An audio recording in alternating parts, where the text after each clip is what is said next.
When Jesus does come back, the Bible tells us that he's going to ask for an accounting from all of us on how we've lived our life. That is a theme of these parables. And what we want, of course, is for God to find us faithful. We want God to say, well done, good and faithful servant. You lived a life that produced good fruit in my kingdom. You cared well for my people. You took care of the resources that I entrusted to you, and you used them well. When we do that, Jesus says there's going to be a reward waiting in heaven.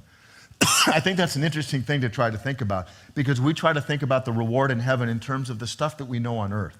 Heaven is going to be so far beyond anything we've ever experienced here. When Jesus talks about reward, it's more than we could possibly even hope or ask for.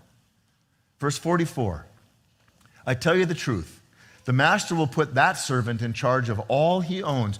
When he finds a servant to have done his job well and faithfully, not only will there be a reward in heaven, there will be a reward for that servant, and Jesus says he'll put that servant in charge of everything he owns. The Bible tells us that we're co-heirs with Christ. Everything that God has given to Jesus as a follower of his, God has given to you.